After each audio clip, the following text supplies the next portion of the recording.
Hello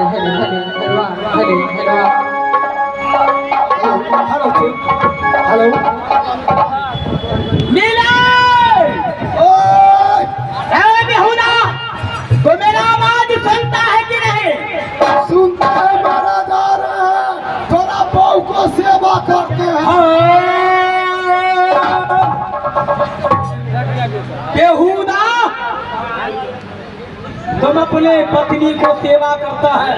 और वो कौन सा हाथ में तरकारी बेचने की आता? क्या कहा? वो कल सरा हाट में तरकारी बेचने गया था, वो थका हुआ है। अच्छा, इसलिए तुम सेवा करता है। हाँ ठीक है बेहुदा तुम जल्दी आ दिया। अरे अरे बैठिए, मंच पर बैठिए, सीढ़ी से बैठिए।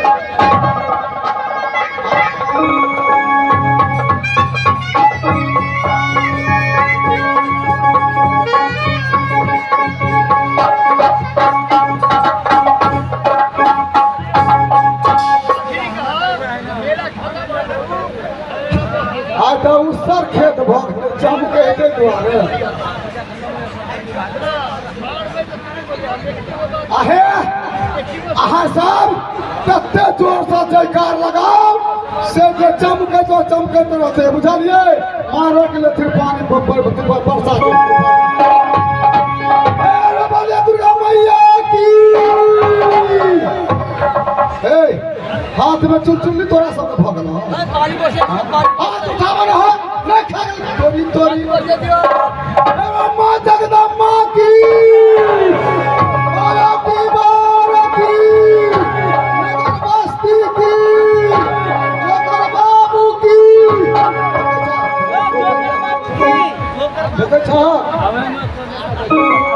मास्टर साहब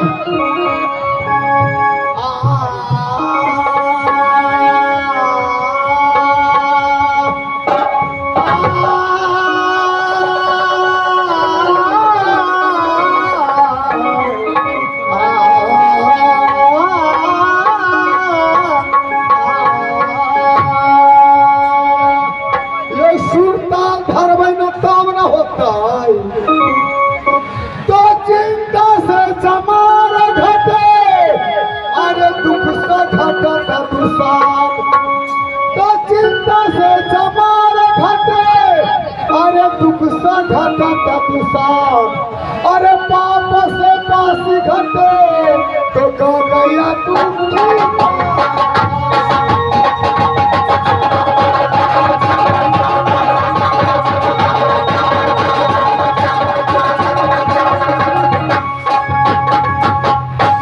माथा में जो ठिल बिराजे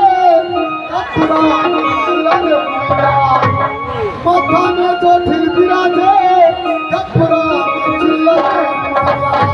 अरे में जे खटमल बिराजे जंगल में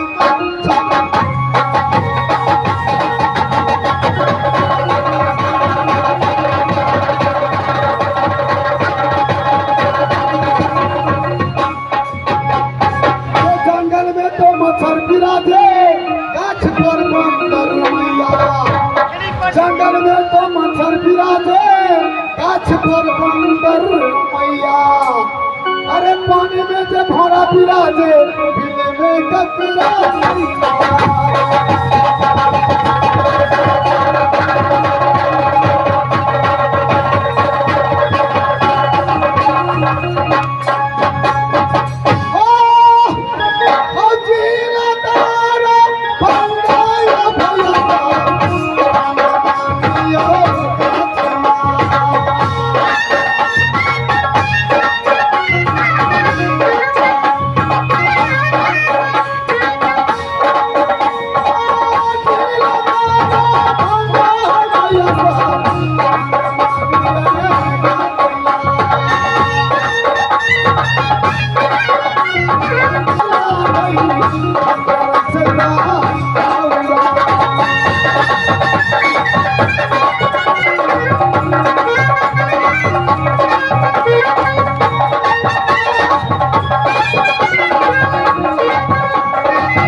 के चरणों में करती हूँ दंड प्रणाम। राजा जी के चरणों में करती हूँ दंड प्रणाम। ऐसा आशिक दीजिए महाराज सदा रहे।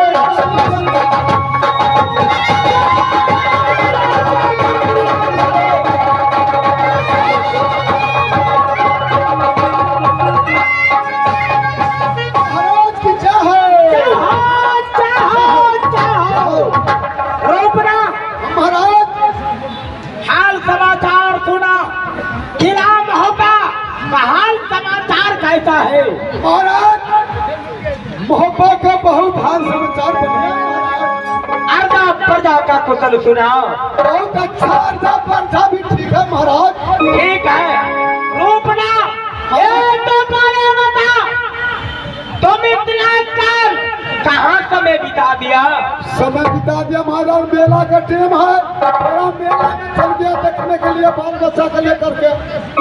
क्या तुम बाल बच्चा लेकर गया मेला घूमने के लिए? हाँ 5 मिनट 10 मिनट दिखा दिया मेला।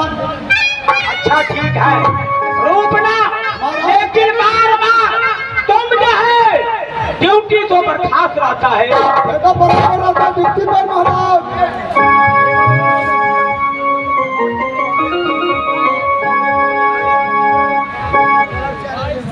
रूपना महाराज तुम बार बार ड्यूटी तो बर्खास्त रहता है, बात क्या है?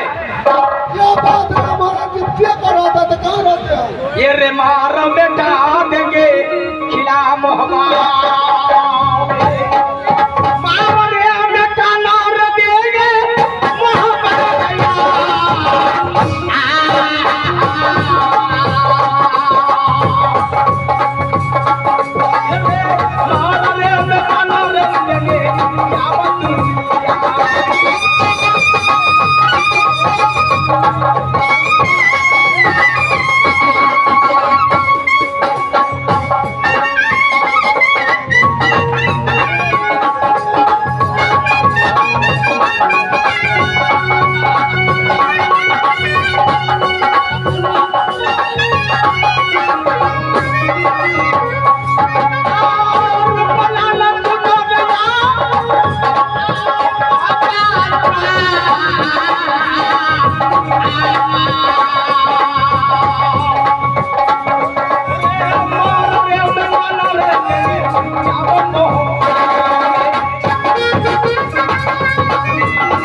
रुपया हमारे रोल पर खुशी होकर दिया है।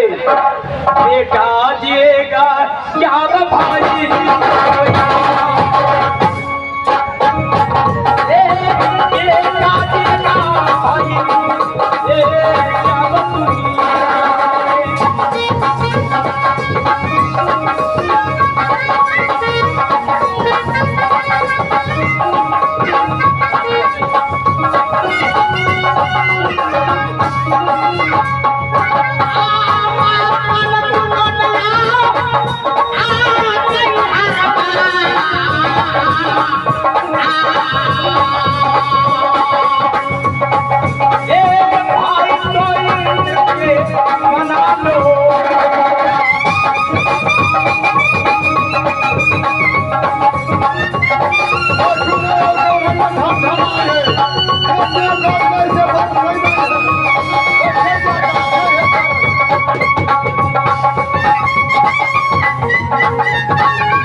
मैं जा रहा हूँ अपने सिंहासन पर।